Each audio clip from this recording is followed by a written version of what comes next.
AP ప్రభుత్వంలో మంత్రి లోకేష్ కీలక నాయకుడు. కూటమి అధికారంలోకి వచ్చింది మొదలు ప్రజా సమస్యలపై దృష్టి సారిస్తున్నానని సంకేతాలు పంపేందుకు ఆయన చాలా కష్టపడుతున్నారు. సొంత నియోజకవర్గాన్ని మంగళగిరిలో మొట్టమొదటి ప్రజా దర్బార్కు మంత్రి లోకేష్ శ్రీకారం చుట్టారు. ఆన్లైన్లో కూడా సమస్యలను పరిష్కరిస్తానని అప్పట్లో ఆయన చెప్పారు. అయితే వాళ్ళ విశాఖ టీడీపీ కార్యాలయంలో 77వ ప్రజా దర్బార్ నిర్వహించారు. ఎక్కడికి వెళ్ళినా ప్రజా దర్బార్ పేరుతో హడావిడి చేస్తున్నారు. ప్రజల నుంచి వినతులు స్వీకరిస్తున్నారు. లోకేష్కి వినతి పత్రం ఇచ్చామనే సంతృప్తి తప్ప పరిష్కారం అయిందనే వార్తలు ఎప్పుడు రాలేదు. వినతి పత్రాలను కనీసం చూస్తున్న దాఖలాలైనా ఉన్నాయా లేదా అనేది అనుమానమే అని ప్రజలు అంటున్నారు.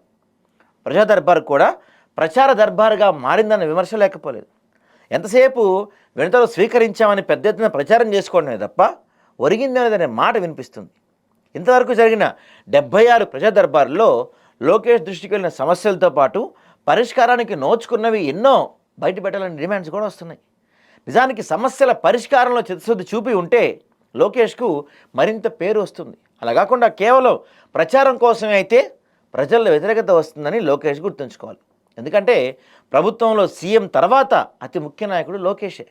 అలాంటి నాయకుడు తమ సమస్యలు చెప్పుకున్న తర్వాత ఎలాంటి ప్రయోజనం లేదన్న అసంతృప్తి ప్రజల్లో రాకూడదు. తన దగ్గరికి సమస్య గురించి చెప్పుకోవడానికి వస్తున్నారంటే ఎన్నో వ్యయ ప్రయాసాలకు ఓర్చుకున్నారనే సంగతి లోకేష్ గుర్తుంచుకోవాలి. ప్రజా దర్బార్ సెంచరీ కొట్టడానికి కేవలం ప్రచార ఆర్భటానికో అయితే ఉపయోగం ఉండదు. ఎందుకంటే ప్రజలు ఎంతో కష్టపడి మీకు వాళ్ళ సమస్యలు చెప్పుకోవడానికి ప్రయత్నం చేస్తున్నారు. మీరు 75 ప్రజా దర్బార్లు అయినాయా, 76 అయినాయా, 100 అయినాయా లెక్క పెడితే ఎన్ని సమస్యలు వచ్చాయి, ఎన్ని పరిష్కరించాం, ఇలాంటిది మీరే చెప్తా ఉంటారు కదా, మీరు టెక్నాలజీ బాగా వాడతారని.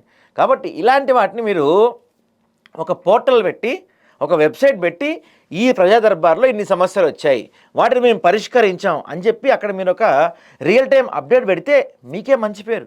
లేకపోతే ఇది ప్రజా దర్బార్ కాదు, ప్రచార దర్బార్ అని చెప్పి ప్రజలు కూడా మాట్లాడుకుంటారు.